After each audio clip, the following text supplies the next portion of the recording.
नमस्कार दोस्तों, जय काली माँ, जय श्री कृष्णा। एक बार फिर से जंतर मंतर यूट्यूब चैनल पर आपका स्वागत है। दोस्तों, आज की वीडियो मंत्र की संपूर्ण विधि के बारे में है। मंत्र कैसे किया जाता है। तो दोस्तों, हमारे चैनल पर नए हो तो चैनल को सब्सक्राइब करें और कमेंट बॉक्स में जय माता काली लिखना बिल्कुल मत भूलिएगा। तो चलिए गुरु जी से जानते हैं मंत्र की संपूर्ण विधि और सिद्ध मंत्र। मंत्र वह ध्वनि है जो अक्षरों एवं शब्दों के समूह से बनती है। यह संपूर्ण ब्रह्मांड एक तरंगात्मक ऊर्जा से व्याप्त है, जिसके दो प्रकार हैं, नाद शब्द एवं प्रकाश। आध्यात्मिक धरातल पर इनमें से शब्द कोई भी एक प्रकार की ऊर्जा दूसरे के बिना सक्रिय नहीं होती। मंत्र मात्र वह ध्वनियाँ नहीं हैं जिन्हें हम कानों से सुनते हैं। यह ध्वनियाँ तो मंत्रों का लौकिक स्वरूप भर हैं। ध्यान की उच्चतम अवस्था में साधक का आध्यात्मिक व्यक्तित्व पूरी तरह से प्रभु के साथ एकाकार हो जाता है। जो अंतर्यामी है वही सारे ज्ञान एवं शब्द का स्रोत है। प्राचीन ऋषियों ने इसे शब्द ब्रह्म की संज्ञा दी। वह शब्द जो साक्षात ईश्वर है, उसी सर्वज्ञानी शब्द ब्रह्म से एकाकार होकर साधक मनचाहा ज्ञान प्राप्त कर सकता है। मन्नात् त्रायते यस्मात् तस्मान् मंत्र उदाहृतः, अर्थात जिसके मनन चिंतन एवं ध्यान द्वारा संसार के सभी दुखों से रक्षा, मुक्ति एवं परम आनंद प्राप्त होता है, वही मंत्र है। मन्यते ज्ञायते आत्मादि येन, अर्थात जिससे आत्मा और परमात्मा का ज्ञान साक्षात्कार हो, वही मंत्र है।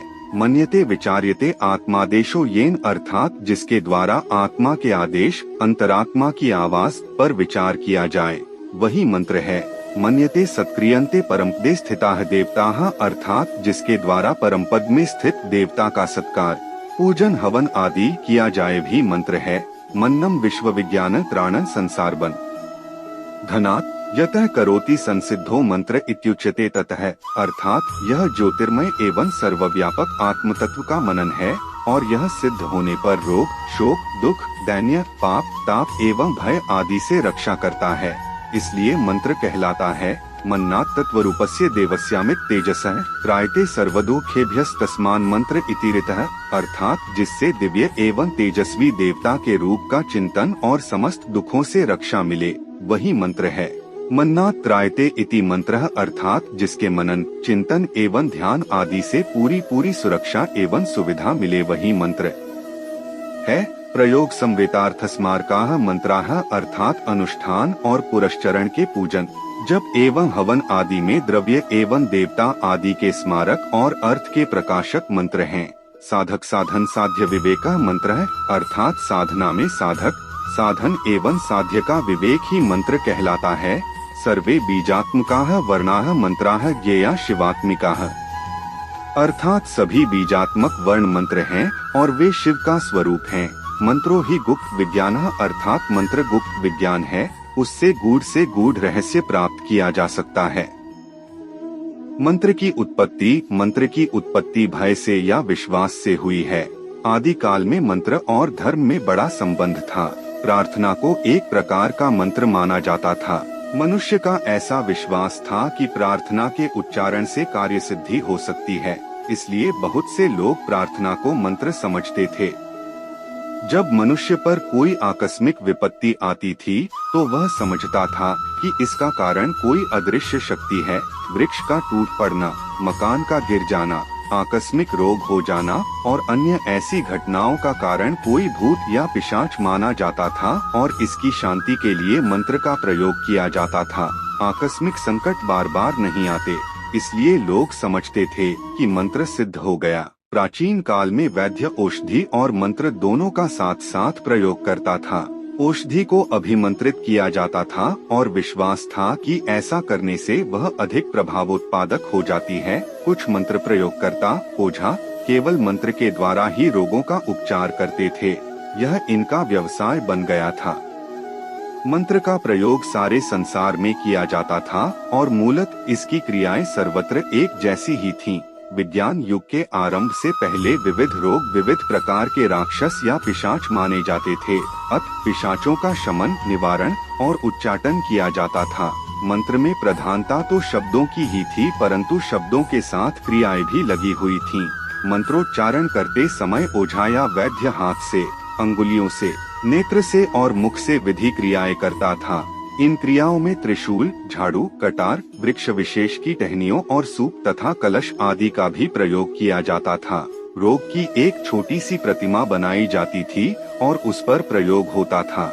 इसी प्रकार शत्रु की प्रतिमा बनाई जाती थी और उस पर मारण, उच्चाटन आदि प्रयोग किए जाते थे। ऐसा विश्वास था कि ज्यों-ज्यों ऐसी प्रतिमा पर मंत्र प्रयोग होता है, त्यों-त्यों शत्रु के शरीर पर इसका प्रभाव पड़ता जाता है। पीपल या वट वृक्ष के पत्तों पर कुछ मंत्र लिखकर उनके मणि या ताबीज बनाए जाते थे, जिन्हें कलाई या कंठ में बांधने से रोग निवारण होता, भूत प्रेत से रक्षा होती और शत्रु वश में होता था। ये विधियां कुछ हद तक इस समय भी प्रचलित हैं। संग्राम के समय दुंदुभी और ध्वजा को भी अभिमंत्रित किया जाता था और ऐसा विश्वास था कि ऐसा करने से विजय प्राप्त होती है। ऐसा माना जाता था कि वृक्षों में, चतुष्पथों पर, नदियों में, तालाबों में और कितने ही कुओं में तथा सूने मकानों में ऐसे प्राणी निवास करते हैं जो मनुष्य को दुख या सुख पहुंचाया करते हैं और अनेक विषम स्थितियां उनके कोप के कारण ही उत्पन्न हो जाया करती हैं।